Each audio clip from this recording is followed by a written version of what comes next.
Hey everyone, so today's tutorial is going to be on these two dress styles. It is the Jasmine dress pattern by Peony Patterns.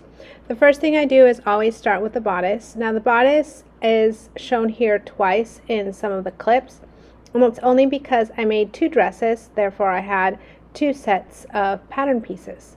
So the first one is assembling the front and the back pieces together, the main and the linings, and you just stack them up so the sides to make one large piece, which will have the front piece attached to the two back side pieces. Now the original pattern does have a button back closure, and I decided to modify my pattern and I made an elastic back instead of having buttons. Now you clip the top of these pieces and you sew straight across, and then I go ahead and I just open my seams open and press them down with my fingers. And in a second you'll see what it's supposed to look like once the main piece and the lining piece are attached together. See, I sew them straight across, and then I did this one stitch that you do sometimes across the top like so, all the way along the lining piece. It prevents the fabric from shifting up so much when you're using pattern pieces, or not pattern pieces but pattern fabric.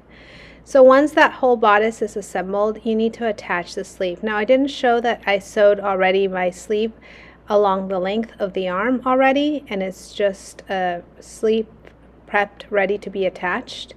And I go ahead and I use this 1/2 inch ruler and I mark 1/2 inch all the way around. And the reason why this is important is because the top of the sleeve, this 1/2 inch marking that I'm doing, is going to be my casing for my elastic. So if I try to eyeball it, there's a chance it could be too narrow for my elastic or too wide. So just to make it easier, I mark 1/2 inch all the way around the sleeve with this invisible fabric marker that I purchased at Walmart. Once I've gone all the way around and I've marked it, I can just go around and serge the entire circumference of that circle of that sleeve all the way around, see? And then I just straight stitch attach it to the bodice piece part. And I always stop right there at the bodice piece and the sleeve part, because the rest is going to be pressed down and ironed to create a casing for the elastic. And you can see how I take the time to make sure I make it as evenly as possible. You don't want the elastic to not be able to go through and have to unstitch, or have it be too wide and just look off with the way that the sleeve is going to be finished. So that line really does help. I sew a straight stitch all the way around, creating a casing, and now I can insert my elastic all the way around into the sleeve. Once that's done, I am going to work on my elastic backing. Now I said that this dress originally comes with buttons. I created an elastic backing by creating two rectangles. One is for a smaller size 5 dress, and I believe the other one is a size 8 dress. So I put two squares, main piece and or main fabric and lining fabric, and I attach them together at the top, and then I go ahead and I do that stitch straight across to keep the lining from shifting in the back and showing too much. And then I go ahead and I mark 3/4 inch, 1 inch, 3/4 inch, 1 inch, 3/4 inch, 1 inch, and in those 3/4 inch openings I am going to put my elastic. Now my original square was 8.75 inches, and I shrink it down to 5 inches by cutting a piece of elastic that is actually 5.5 inches. So that allows me to have a back that is 5 inches, but when it stretches out, it will stretch out to about 8.5 inches. So this is the finished little back piece, and this was, like I said again, for a size 5 dress.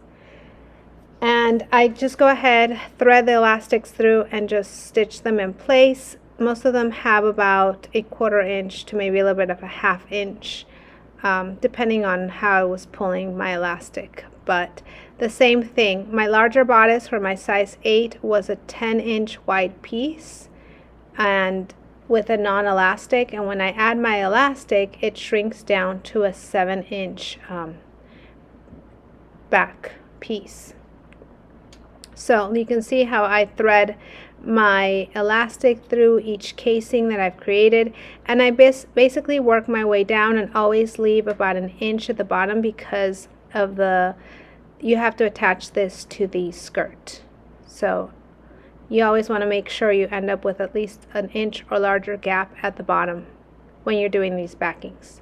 So once I've stitched the sides, I can attach it to my bodice, and it's simply put the bodice main fabric facing up, sandwich it in there, and then sandwich it in with the lining fabric, clip it on, and straight stitch all the way down.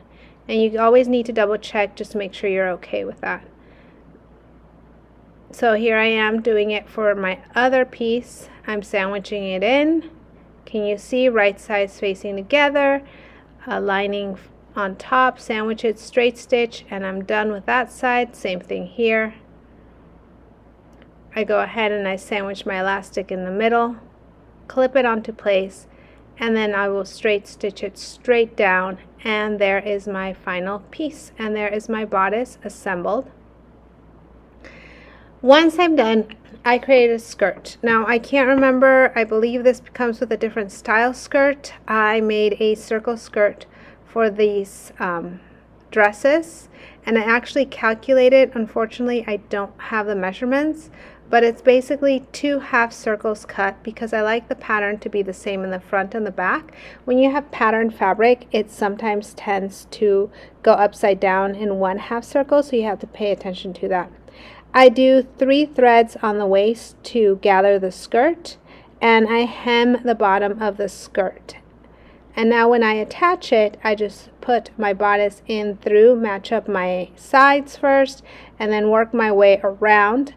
The one thing that I do is when I gather my sides, I gather them the fabric all the way up to the point where my elastic starts. And in my elastic area, it's actually just straight fabric. Then I serge all around and I'm done. The dresses are done. They are really cute.